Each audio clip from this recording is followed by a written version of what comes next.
오늘 하나님의 말씀 함께 나누겠습니다. 시편 23편 말씀입니다.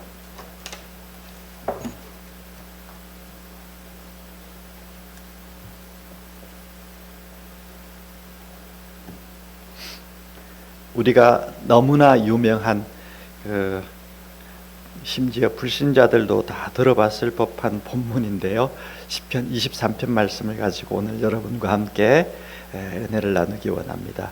우리 한 절씩 교독하시고 6절은 함께 읽습니다. 여호와는 나의 목자시니 내게 부족함이 없으리로다. 그가 나를 내 영혼을 소생시키시고 자기 이름을 위하여 의의 길로 인도하시는도다.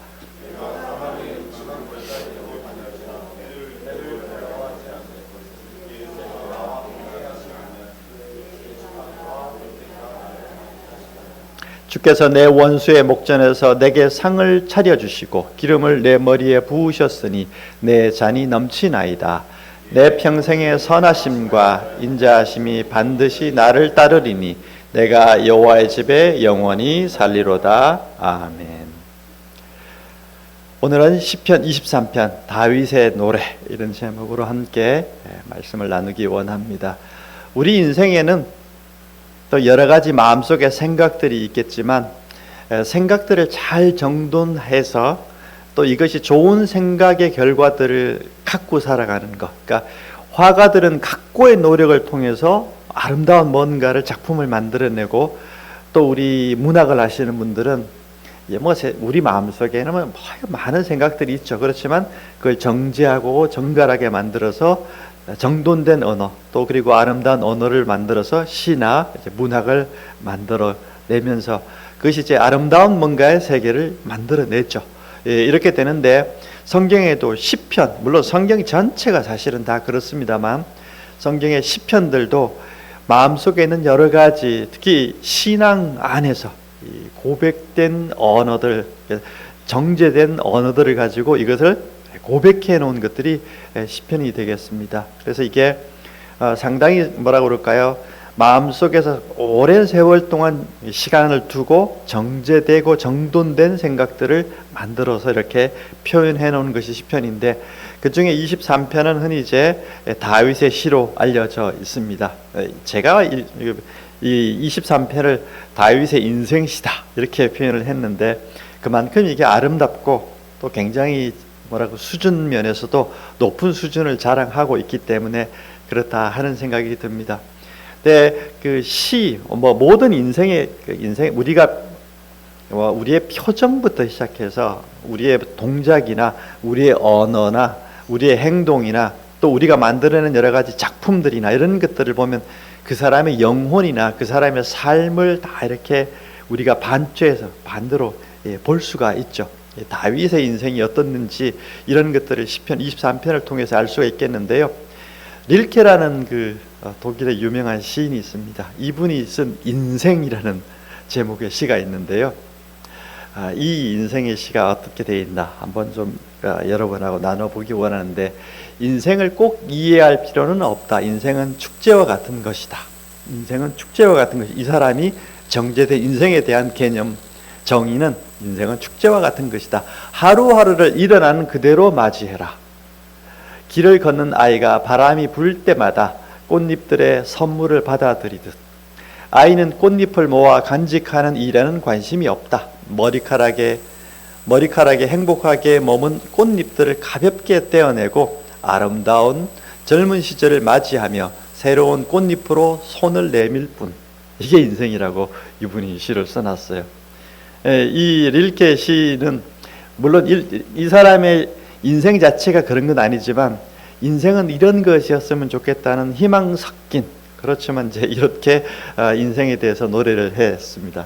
근데 이렇게 보면은 인생이라는 것이 참 아름답고 이게 복되고 이게 약간 뭐랄까 애니메이션 같기도 하고 동화 같기도 한 어떤 세계 이런 느낌을 보여주죠. 이게 릴케가 생각했던 또 정제해서 만들어낸 시가 이 부분이 될 텐데 우리나라 시인 중에 황지우라는 그 시인이 있습니다. 제가 이래봬도 대학 20대는 문학 소년이었습니다. 시좀 읽고 시집도 끼고 다니고 그랬었는데, 그때 접했던 시인 중에 황지우라는 시인이 있는데, 이분은 광주를 1980년 광주를 이제 자기 인생의 기억에서는 굉장히 중요한 기억으로, 그것이 이제 이 사람의 영혼과 삶을 전체적으로 이끌어가는 어떤 것이다 이렇게 되는데, 이분의 시 한번, 새들도 세상을 뜨는구나, 이런 시가 있습니다. 영화가 시작하기 전에 우리는 일제히 일어나 애국가를 경청한다. 요즘은 영화관은 그렇지만 옛날엔 여러분 영화 시작할 때 애국가 다 이렇게 부르고 그랬습니다. 삼천리 화려강산의 을숙도에서 일정한 군을 이루며 갈대숲을 이륙하는 흰 새떼들이 자기들끼리 끼륵거리면서, 자기들끼리 낄낄대면서 1열, 2열, 3열 횡대로 자기들의 세상을 이 세상에서 떼어매고 이 세상 밖 어디론가 날아간다. 우리도 우리들끼리 낄낄대면서 깔쭉대면서 우리의 대열을 이루며 한 세상 떼어매고 이 세상 밖 어디론가 날아갔으면 하는데, 대한 사람 대안으로 길이 보전하세로 각자 각각 자기 자리에 앉는다, 주저앉는다, 이렇게 되어 있습니다. 이 시는 1980년대 이제 우리 뭐 이제 군사 정부 있고 이런 좀 그 정부에 의한 폭력이 있고 이런 시절에를 배경으로 하는 거죠. 이 시를 읽으면 우리나라 밖으로 좀 떠나가고 싶다, 이런 것들을 보여주잖아요. 그렇지만 우리 숙명적으로 떠나가지 못하는 이게 좀 그런 안타까운 이런 부분들. 그러니까 이분이 생각하는 인생은 이제 그런 거죠. 이 세상은 너무 폭력적이어서 살기가 너무 힘들어서 좀 떠나고 싶은데, 그렇다고 떠날 수도 없고, 인생이라는 게 참 그래서 이 안타깝기도 하고 슬프기도 하고 그렇죠. 이런 느낌을 주게 됩니다. 그래서 시라는 게 자기 영혼의 그림을 잘 보여주는 어떤 그런 측면들이 있습니다. 제가 기대하기는 여러분의 인생도 저의 인생도 아무래도 릴케의 인생처럼 됐으면 좋겠다 하는 염원이 있고 한데 보겠습니다. 그렇지만 이제 성경의 인물들 보면 우리 삶의 그 위치, 실존적인 발을 딛고 있는 세상이라고 하는 것은 어떤가 하면 황지우가 그리고 있는 세상과 비슷할지 몰라요. 우리는 다 이제 어떻게 보면 마음의 한켠에서는 세상은 참 살기 어렵구나, 이런 생각을 하게 되죠. 근데 창세기라는 책을 우리가 쭉 보게 되면 이 족장들의 이야기잖아요. 물론 창조 이야기도 있지만 12장부터 전 대부분의 책 그 부분은 족장들의 이야기입니다. 족장들의 이야기는 어떤가 하면 아무것도 없는 맨몸으로 나와서 민족을 이룬 사람들의 이야기예요. 근데 이분들이 맨몸으로 홀로 다니시는 것처럼, 그러니까 집도 절도 없이 떠나와서 자기 가업을 이루고 나아가서는 가업이 더 위대해져서 더 부흥하고 성장을 해서 나중에는 하나의 민족이 이루는 이야기, 그게 창세기잖아요. 그래서 요셉의 이야기 이렇게 되면 이제 그때쯤 되면 상당히 큰 그 그룹을 이루게 되잖아요. 근데 이 사람들이 생각하는 인생을 보면은 여러분, 사막의 세계에서 그것도 국가도 없이 그냥 한 개인이, 어떻게 보면 그 한 가족이 뭔가 인생을 척박한 세계를 살아가면서 이제 이 삶의 여정을 이끌어가는 것이거든요. 그러니까 대부분의 사람들은 인생 자체가 어렵고 힘겹다, 이렇게 느끼면서 그냥 이렇게 살아갈지 모르겠습니다. 근데 이 족장들에게 하나님께서 주시는 말씀이 있고, 족장들은 거기에 응답을 해줘요. 너 인생 힘들다는 거 다 아는데, 근데 중요한 게 있어. 내가 너에게 인생의 목적의식을 분명하게 해줄게. 그 목적의식이라는 게 뭔가 하면, 너가 지금은 너 한 가족 몇 명이지만 나중에는 너의 후손들이 큰 나라를, 어마무시하게 큰 땅을 차지하고 하늘의 별처럼 네 자손들이, 또 바다의 모래처럼 네 후손들이 많아질 거야. 큰 민족을 이룰 거야. 너가 지금 너무 적다고, 너무 가진 게 없다고 그렇게 초라하게 그렇게 굴지 말고 그 미래의 비전을 보고 살아가. 내가 너를 도와줄게, 이거잖아요. 근데 이 아브라함도 그러하고 그 이삭도 그렇고, 특히 야곱은 더 그래요. 야곱은 형 때문에 아버지 집 떠나가지고 외삼촌 집으로 뭐 이게 가고 뭐 이제 이런 과정들을 겪게 되는데, 이 모든 과정들에 보면 동일하게 너가 지금 가진 거 없지만 내가 너를 축복해서 너의 미래가 앞으로 큰 민족을 이루게 될 거야. 이걸 심어주시거든요. 근데 그걸 약속을 믿어요. 그 약속을 그 말씀을 믿는 거죠. 근데 이 말씀을 믿었기 때문에 히브리서에서는 이게 이제 뭐예요? 이제 나중에 축복이 되는 거죠. 그러니까 인생은 성경의 이야기로 보면 창세기가 얘기해주고 싶은 거는 인생은 내가 무엇을 어떻게 믿느냐가 결정한다는 거죠. 그러니까 현실적으로 지금 주어져 있는 자원이나 환경이 결정하는 게 아니라 내가 어떤 마음과 태도, 어떤 믿음을 가지고 살아가느냐, 이것이 인생을 결정한다는 거죠. 다윗은 오늘 고백에서 여호와는 나의 목자시니 내가 부족함이 없다, 이렇게 선언을 해요. 부족함이 없었을까요? 부족함이 많았을 거예요. 자기의 정적이었던 사울 왕에게 쫓겨다니고 이런 보면 여러분 부족함이 많은 인생이죠. 내 인생 왜 그럴까? 내 팔자 정말 꼬였네. 이렇게 말을 할 수도 있고 그렇게 생각할 수도 있고 또 그것 때문에 분노할 수도 있고 좌절할 수도 있고 그랬겠죠. 근데 그렇게 하지 않고 하나님께서는 하나님께서 내 인생의 목자가 되어 주셔서 지도자, 인도자가 되어 주시니까 나는 부족함이 없다, 이렇게 돼요. 근데 여러분 그 영혼의 이 고백, 이 충족감을 갖는 이 고백 자체가 그 인생을 만드는 거죠. 교회에서 줄 수 있는 게 뭔가 하면 여러분들에게 돈을 줄 수도 없고 지위를 줄 수도 없고 좋죠. 근데 여러분 교회에서 우리가 선포해주고 우리에게 줄 수 있는 건 뭔가 하면 이거예요. 근데 그게 인생을 만들어가는 데는 제일 중요한 요소라고 보는 거예요, 성경에서는. 지금 너는 아무것도 없지만 너가 어떤 믿음, 내가 너에게 복을 줄 것이라고 하는, 너가 인생의 나중에는 민족의 복의 근원이 될 것이라고 하는 이런 그 언어를 갖고 이 믿음을 갖고 살아가는 것, 그게 제일 좋다. 교회는 그걸 주는 거예요. 근데 그 마음을, 그 믿음을 갖고 살아가는 인생이 뭔가를 또 이루어가는 거죠. 그래서 여러분 우리가 자꾸 인생 사는데 내가 지금 어떤 걸 가지고 있고 어떻고 뭐 다른 사람하고 비교했을 때 뭐가 어떻고 이런 것들 전에 내 영혼이 어떤 믿음과 뭘 믿고 있느냐가 굉장히 중요하다는 거죠. 근데 다윗은 이 고백에 보면 하나님께서 내가 나의 목자가 되시니까 나는 부족함이 없다, 이렇게 시작을 해요. 네, 여러분도 한번 그런 고백을 해보시면 좋을 것 같습니다. 제가 창세기 족장들을 항상 보면 내가 너희를 복줄 거야, 너를 큰 민족을 이루게 할 거야, 이걸 반복해 줍니다. 이걸 이제 우리가 언약이라고 그러잖아요. 그리고 언약의 책인데 이 성경 자체가 구약 신약이 다 언약의 책인데 내가 너희를 축복해 줄 거야, 세상에 어떤 것보다 가장 크게 가장 아름다운 것들로 축복해 줄 거야, 이 약속이 담겨 있고 그 약속을 믿은 사람들의 이야기고 이걸 읽는 사람들은 그 언약을 믿도록 하는 게 구약과 신약, 이 언약의 책들이에요. 근데 그 언약을 믿는 그 믿음이 인생을 만들어가는 거죠. 그러니까 가업과 민족을 세워가는 게 창세기가 이제 그런 것이고, 이걸 똑같이 이어받은 사람이 누군가 하면 모세잖아요.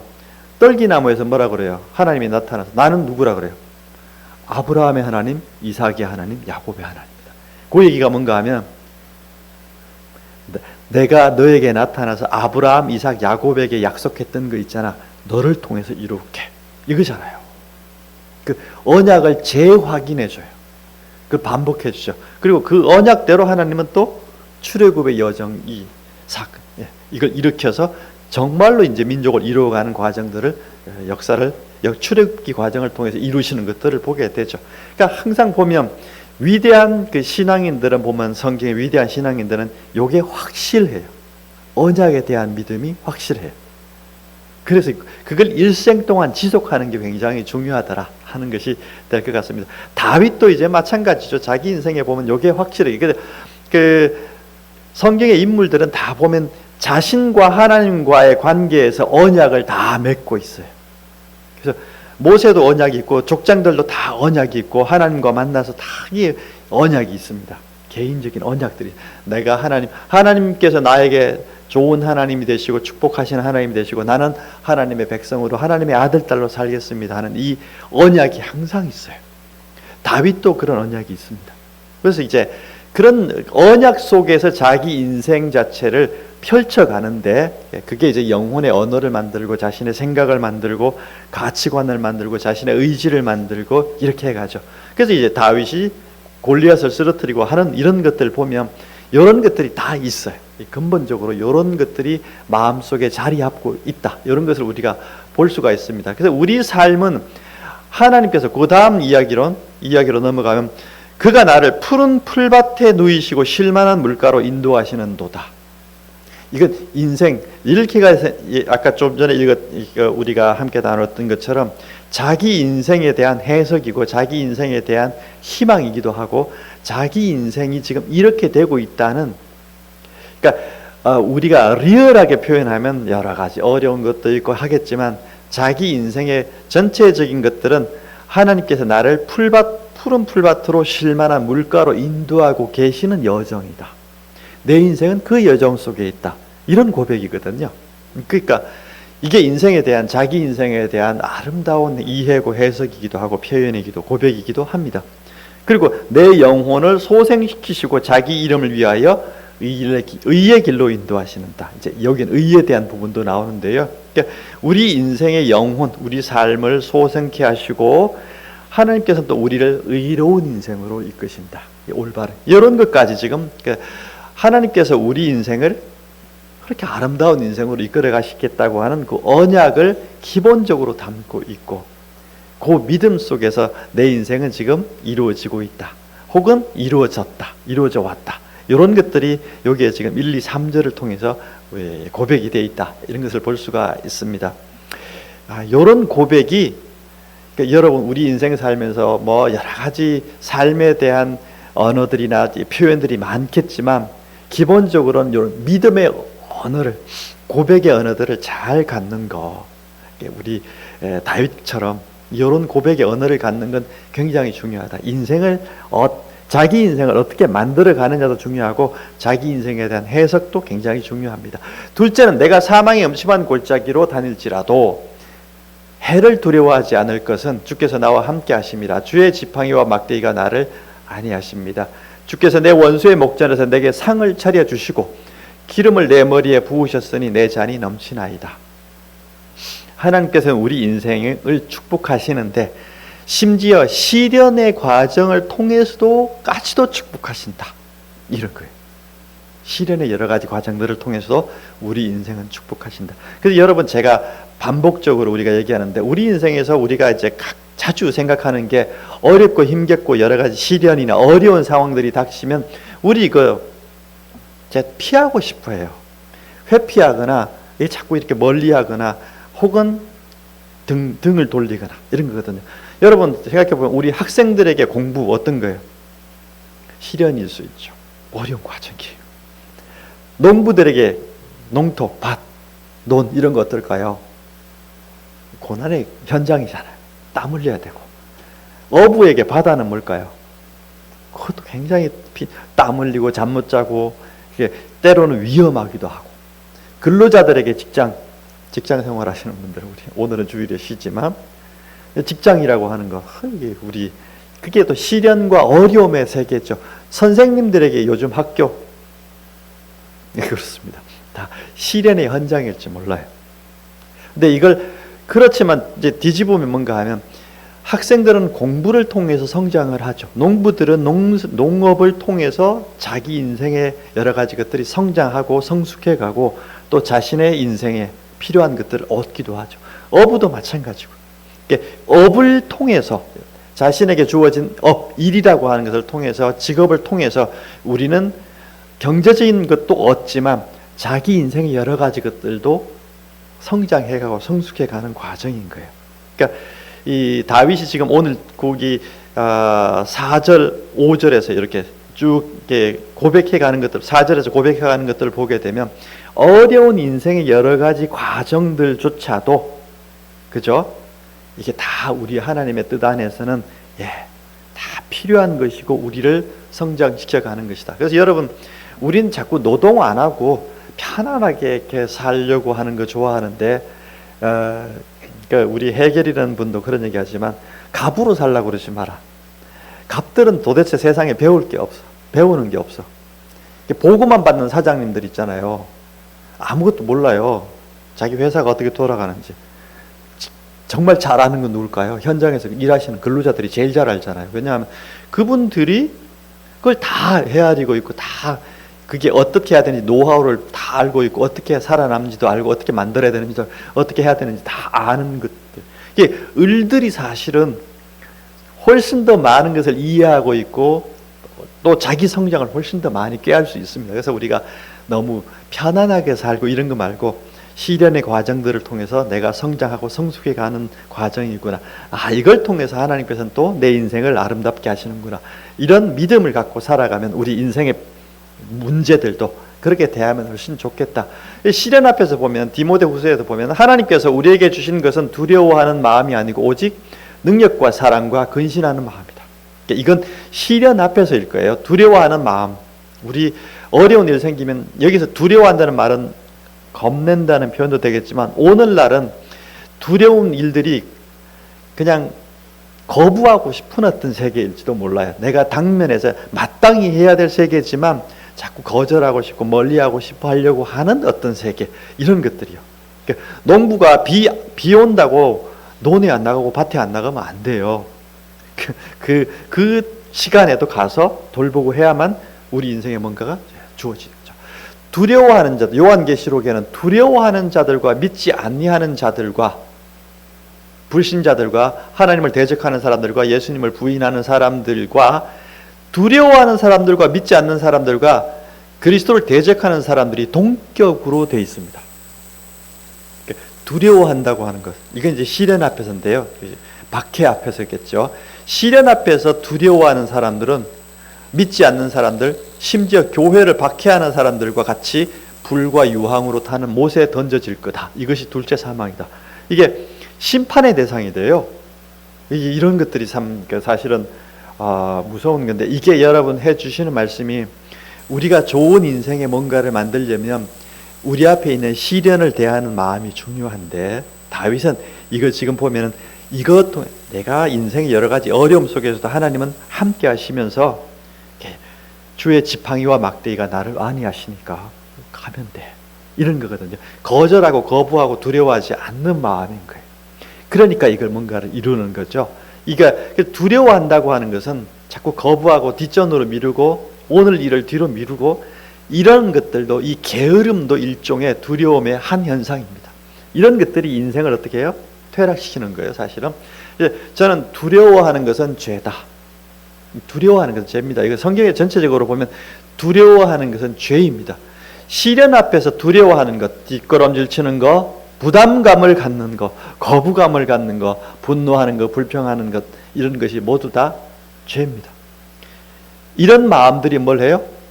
두려움, 때로는 의심, 회의가 삶을 퇴보시켜요.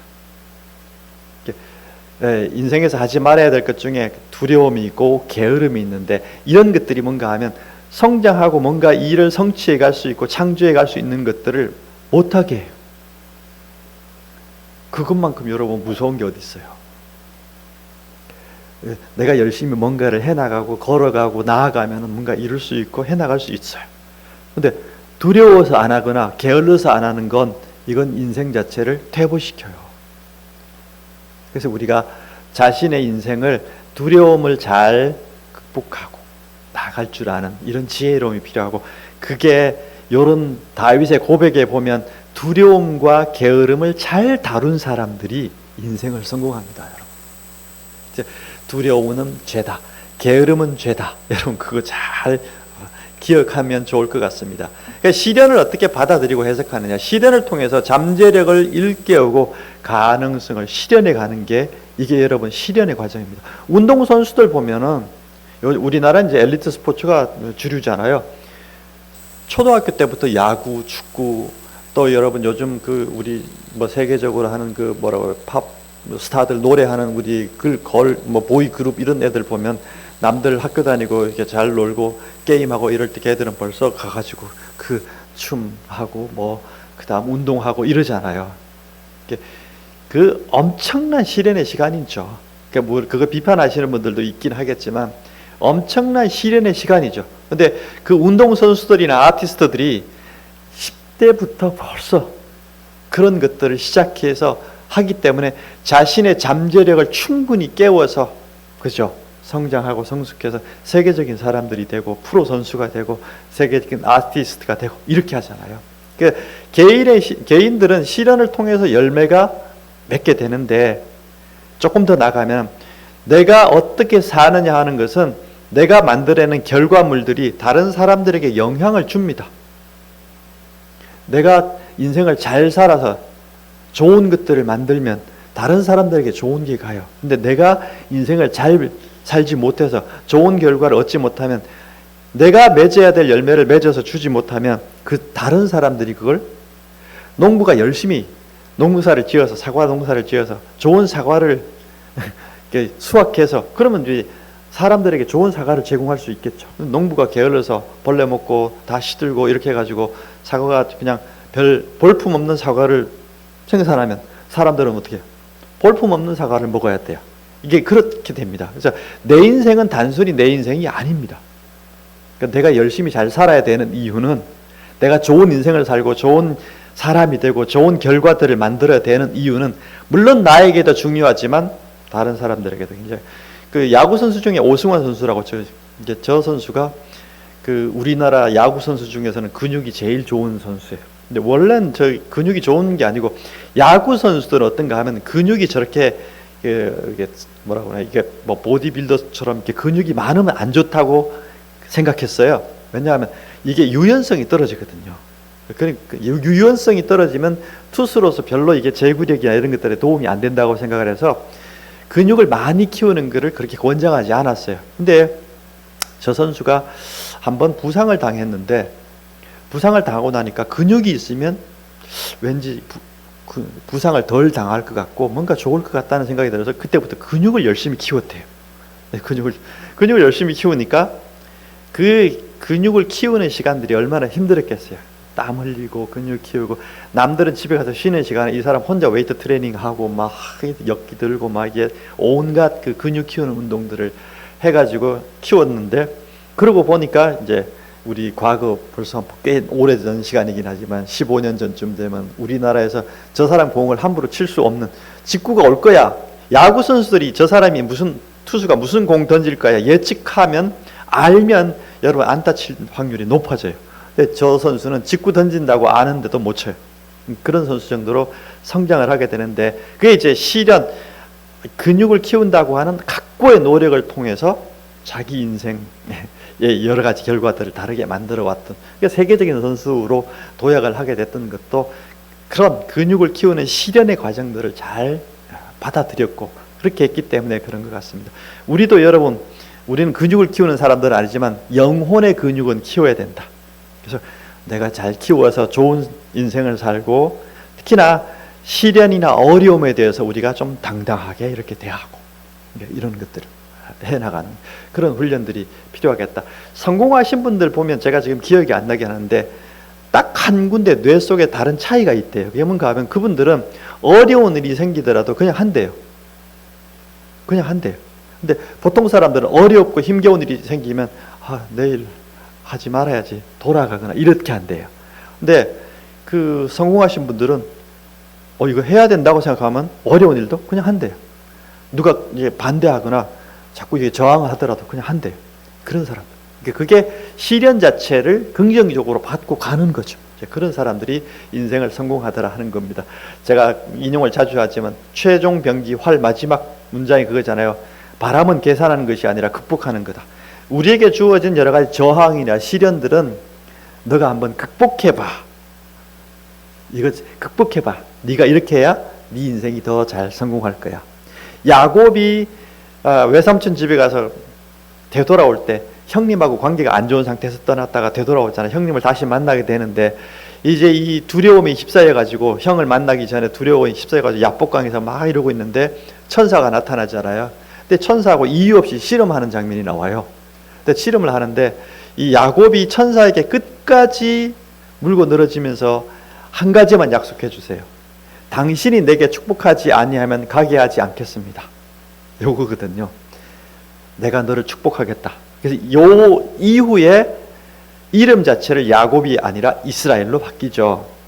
그 이름이 바뀐다고 하는 건 큰 변화인데, 이게 뭔가 하면, 여러분 우리 인생이 뭔가 잘 되려고 하면은 마음속에 이게 자기 자신과 관계하는 자기가 있는데요, 자기 자신에 대해서 자기가 긍정적이고 나는 축복받은 영혼이라고 하는 이게 필요해요.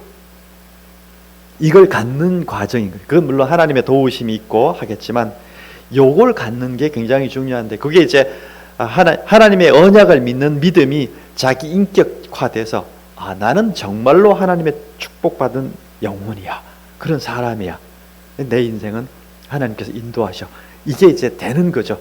그 확신이 섰을 때 그 다음 인생을 열어가는 것이 열린다, 이런 말씀입니다. 다윗은 이게 확고한 거죠. 지금 내가 어떤 사망의 음침한 골짜기로 다닐지라도 주께서 나와 함께 하시고 주님의 지팡이와 막대기가 나를 안위하십니다. 내 원수의 목전에서 상을 차려주시고 기름으로 내 머리에 부으셨으니 내 잔이, 기름으로 머리에 이게 부었다고 하는 건 여러분 이게 가장 글로리어스, 제사장들이나 왕들이 이거 뭐랄까요, 대관식 할 때 머리에 기름 붓는 거예요. 가장 영광스러운 거죠. 원수의 목전에서 내게 머리에 기름을 부으신다, 이렇게 되어 있습니다.